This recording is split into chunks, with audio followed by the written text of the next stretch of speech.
What's in the box? What's in the box?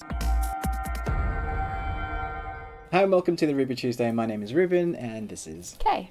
And today we are reviewing Netflix's original series directed by David Fincher, Mindhunter Season 2.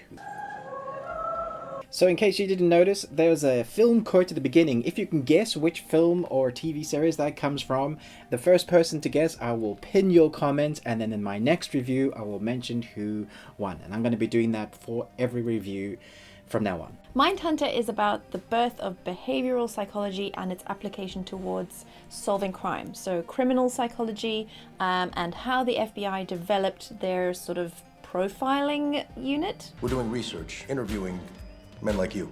Yep. In a nutshell. Yep.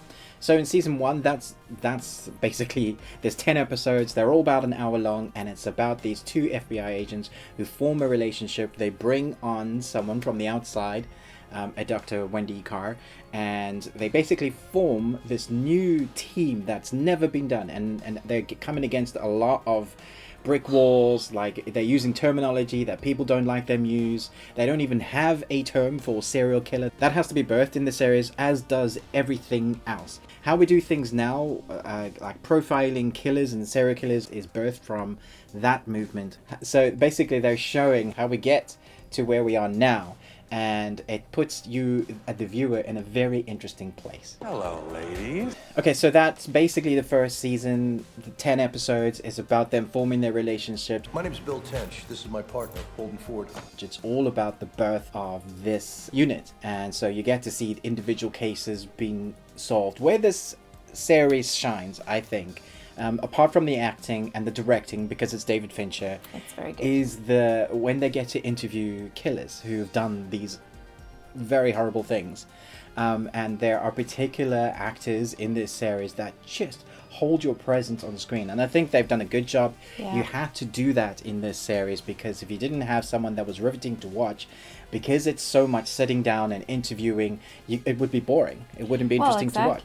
I think the casting is outstanding. He wants to expand the unit, and he intends to make our approach practice. Season 2 is very interesting because we get more of the same, but now they've got a budget. They seem to have some backing. They've built upon the premise of what they wanted to do from season 1, and each of the main characters, you got Bill, Holden and Wendy, each of the main characters have a storyline of their own, so they're really fleshing out these characters, and it's really interesting to see what goes on at home. And at the same time, they're dealing with what now is the criminal psychological department. Try not to stare.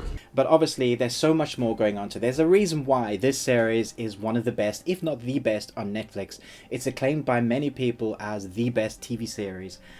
You know, putting aside all the Stranger Things, that kind of TV series, there's a reason why this stands out ahead of the rest. From acting, from cinematography to score, everything here fits perfectly. It's brilliant to look at, if not disturbing. Very disturbing. Try not watching it before you go to bed if you Yeah. are easily influenced by things like this, because you might not sleep too well. Yeah. But if you want something, and this is this kind of in a nutshell, if you want something that's really well acted, that has an amazing pacing, even though it's slow, there's a tempo and tone that throws you into each episode, and you kind of are, you're watching it sitting forward and sitting back at the same time, which is a weird place to be while you're watching it. So when we first watched this, you put it on just before we were going to go to bed, and we started watching. We watched the first episode, and it was all awesome until they showed crime scene photographs, and I did not sleep that night.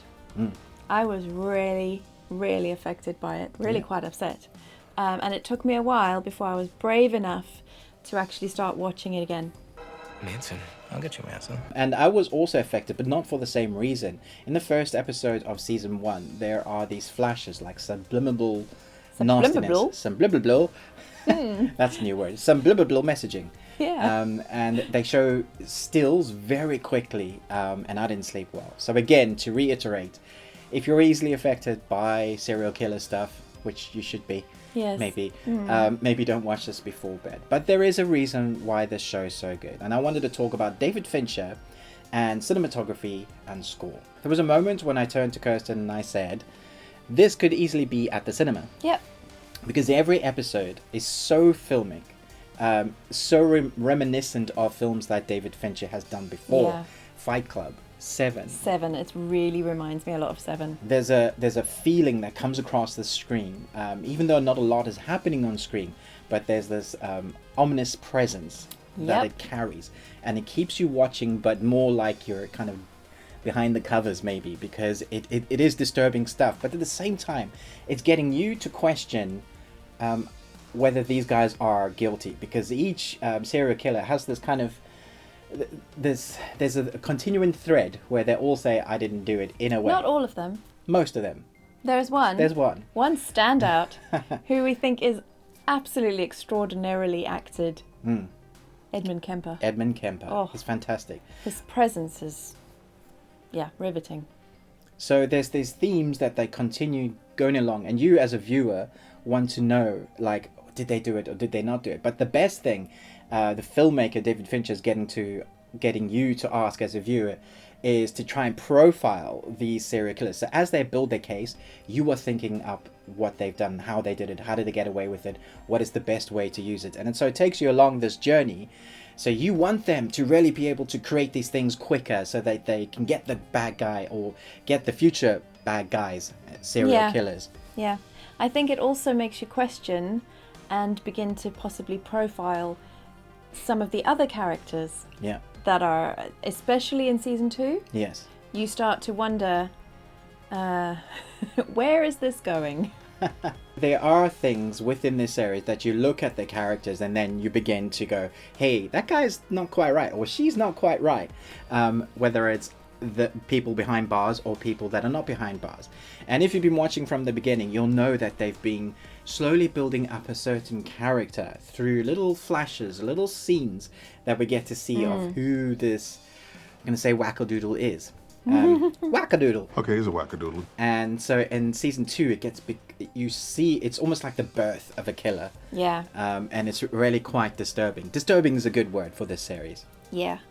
Brilliant and disturbing. The score is beautiful.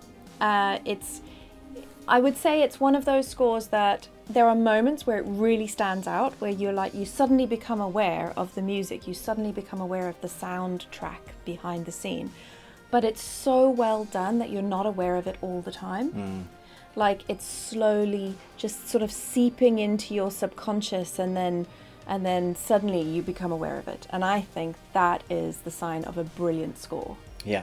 That it's not in your face the whole time. You're not suddenly like, oh, this music doesn't go or whatever. But it builds the atmosphere, and it really roots you in the time period as well, I think. Because being in the 70s, well, late 70s, have we hit the 80s yet? Not sure.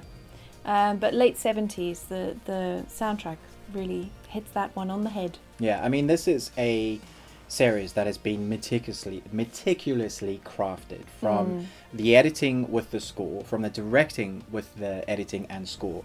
You can see, well, I believe that David Fincher has had a hand in every part, because even if you take a particular scene where they're sitting down and they're chatting to a serial killer, you can see how many times they've had to do a setup and how hard each scene it works well. I was talking about the breakdown of a scene, of how these characters interact, and how do they do that when it's exactly the same reaction. It's art.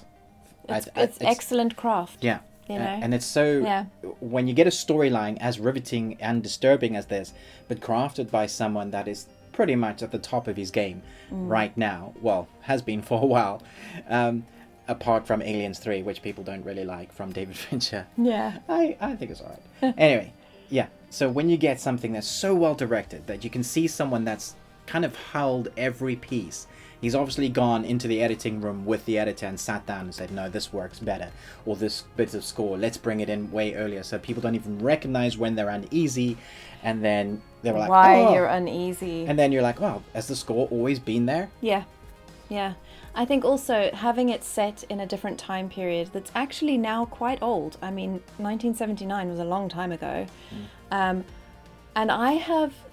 I was born in the 70s, giving my age away, but I was born in the 70s, and so I actually have some memories, and I have a lot of photographs from that period, and I have not found anything anachronistic in any of the scenes that I've actually been kind of looking out for it. It really feels like it was filmed in the 70s. It feels really authentic. It's so authentic. Like, there's never been a moment where they've been at a party or a bar or a restaurant or a house or an office or anywhere where I felt like, hang on a minute, that technology shouldn't exist yet, or that shouldn't have been like that. Yeah. Everything's felt really genuinely like this is the 70s. There are certain techniques that makes it feel authentic as well, and really kind of just helps the series get into your mind that much more. And so you were talking about sound effects. So the cars they have is authentic, but even the slam of a door feels heavy and hard. There was a shot with a fly on a glass, and some filmmakers wouldn't even think to add that in, but it makes it so much more real. So there's a heavy scene, and just adding a fly on the glass adds weight to it for some reason. Like, oh, it's even more dirtier now, or it's scarier, or it's creepy. And having that kind of thought process behind, I think, shows why David Fincher is so good at what he does. And I'm not just gushing at David Fincher because I think you are. Maybe I am. Yeah, a little but bit. I do think that he's one of the best that we have at the moment. And there's a few directors that have their ups and downs, and I think he has somewhat. But he definitely has more films or series now that are like classed as A+ series or movies. Fight Club still holds its own so well now. It's still classed as one of the best films to watch. Seven as well. And so there's a reason why this series feels not drawn out. It just feels good. There's only 9 episodes, so maybe they're even, they contained it a bit more. Yeah. If you can handle stuff that you're not too squeamish with, and you've been umming and ahhing about whether this looks a bit dark or broody or maybe even boring, I would say watch it. It's awesome. It's very interesting in a disturbing way. Yeah. But I think it might be a little bit like Seven. I watched that film. I was so upset. I didn't sleep.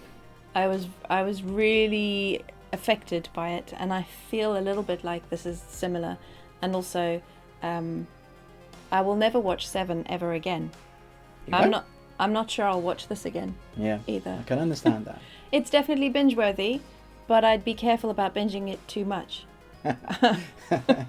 Like, take breaks. What's going to turn you into a serial killer? No, but I think it's good to be shocked by these things, and you don't want to, I don't want to be completely desensitized. Yeah, it's true. You know, You're hoping the world is a more fluffy place. I do. I want to be horrified by multiple murders. I don't want to be. Oh yeah, whatever. Yeah, just another one. Yeah. So it's filmmaking and storytelling at its best, and the acting is superb. One of my favorite actresses is in this. She plays Dr. Carr, and we loved her in Fringe. I think this role is for her. I did feel like at points that they could have had her character being developed earlier, but now they've done that, and they've done that for the other 2 main characters, and they're adding on, and the story just keeps developing. It's fantastic. What are you going to give this series? Oh, I think I might give it my very first A+. I'm also going to give this an A+. Hee. Yeah, look out for more reviews from us. I hope you enjoy this long version. If you prefer a shorter version, we've got that on there as well. But most of all, until next time, remember, Live long and Tuesday.